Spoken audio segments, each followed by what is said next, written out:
Welcome everybody to the YouTube drivers meeting thing for 2020 Lone Star Drift. This is obviously I want to do a quick explainer of the changes of the rulebook and the way Lone Star Drift is structured for 2020. This is for drivers, but let's get started. Thank you for holding this, Alyssa. We're currently in Arizona at Fine Arc in the parking lot.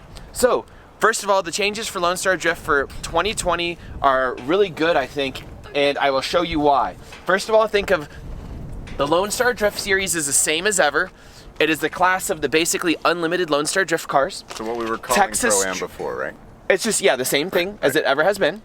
Texas Street Legal is the same as it has ever been with a few changes. And now we're gonna have a third class of cars for only one event, which is gonna be Formula D Pro-Am. So to get your 3 Formula D licenses, it'll be one event partway through the year, and I'll explain that in a minute. So the Lone Star Drift series is gonna be the same as ever, but to improve it, since we're losing the 3 Formula D prizes from, or like, what do you call it? Licenses from that, and moving them over there, I'm going to send the winner of Pro-Am, which is now just the Lone Star Drift series, it's getting confusing, to Japan to drive my JZX. Second place is gonna be to go to Australia. And third place is going to probably do the SEMA Burnyard. I have to confirm that, but they'll be doing the SEMA Burnyard like you did this year in Patrick. Oh, so those will be the 3 main prizes for Lone Star Drift.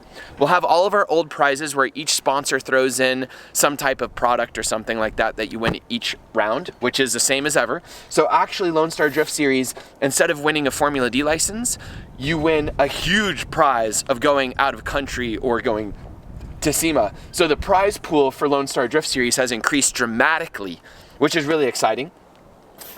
We'll be using the exact same, mostly unlimited rulebook.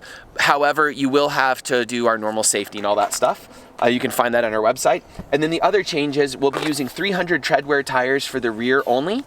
You can run whatever you want in front, but for the rear, you must do 300 treadwear or higher tires.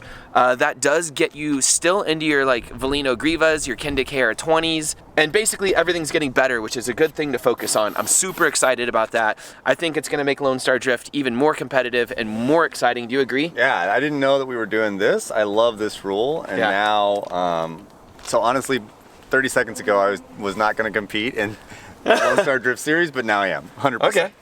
Texas Street Legal is basically the same book, the same prize, which is a trip to Japan for the winner to drive my JZX 100 over at Ebisu Circuit.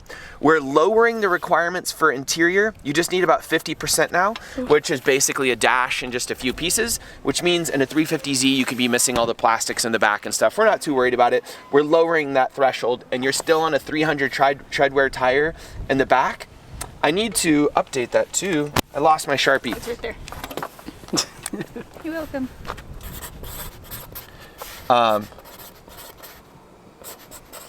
You cannot go larger than a 265, 35, 18 in that size, or treadwear. And here you can use any tire size until we'll probably cap it at 285. Let's cap it at 285. I like that. There you go. 285 for that, 265 for this. Look at how serious we are about this. Yeah, and now for the Formula D Pro-Am, that's gonna be one event. I'm most likely gonna do it at TMS. I had a date picked out and everything, but we're bringing over Robbie Nishida to be our judge, and we had a slight scheduling conflict. So I'm probably gonna scoot this event around a little bit, but you'll find it on our Lone Star Drift website soon as I line up dates and stuff with all the particulars. It's gonna be just one event. It's going to be a whole new rulebook, which is basically Pro 2 rulebook. All right, next up, that is going to be during a normal Lone Star Drift round. So the normal method for the shootout events to happen, we normally have so much seat time at Lone Star Drift events, we can easily fit this. At a lot of the shootout events, they have, $1,000 or roughly,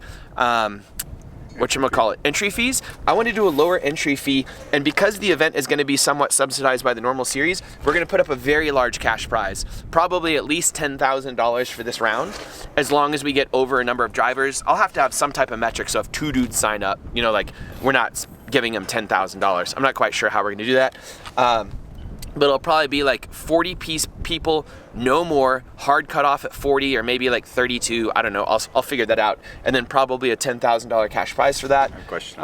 Yes. Similar style of like qualifying and I haven't that sort of decided stuff? on that yet. Okay. We'll deal with all that later. Okay. I'm just going over the overall things. I'm always trying to make Lone Star Drift better, and I think this is going to be really cool because one, not everybody wants to execute a Formula D license, and the tech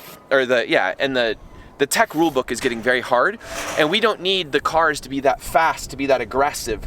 Because I do agree, if we're doing 800 horsepower cars on, you know, super sticky semi-slick tires and all these things, they're flying through the air and they're going way too fast. But if we limit the cars with lower tread wear tires, much more simple rule books and all these things, we don't need quite as much safety gear in all the cars. But if you're going to be a Nick Novak or a Ben Hobson, I do think they're approaching the point where they absolutely need to have crazy safety stuff and have much more protection, because Ben Hobson's car is going 20 miles an hour faster than any Lone Star Drift car. I think that's all we need to cover for the most part. These are the major changes to Lone Star Drift 2020. We are also going to we'll be at Speed Sports 3 times this year. Those events will be by invite or application only. It will not be open for everyone to drive because we can't destroy the grass. We need to be really careful there. Round 1 this year is going to have a band and all kinds of cool stuff, a big party. It's going to be at GGP. All the events are going to be up at LoneStarDrift.com, so you can check out the dates, or on our Facebook events page. We are also going to be at Circuit of America here February 15th and 16th doing ride-alongs. I believe we're also going to have a ride-along event, which is also an application event where you get paid to drive by the crowd, $20 per lap. That will be, I have to look that up, but I'll announce that later in the year. It's going to probably be in June at Texas Motor Speedway. Those are perks for being drivers. Fielding brought in a lot of money at the last ride-along. We won't say how much, but it's awesome to get to be... It was worth it. Yeah, it was totally worth it and everything. Way more than worth it, probably. Especially because you live in Austin. Well, considering you never ever get like surplus cash when you drift, it's always costing thousands of dollars. Even the fact that if you break even is amazing.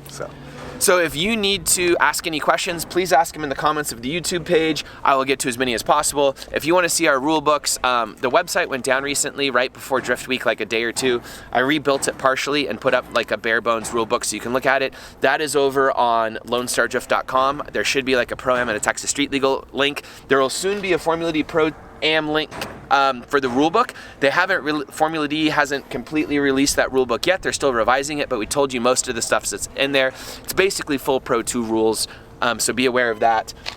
Again, if you think of this as like the first class, the second class, and the third class of driving, it makes a lot more sense.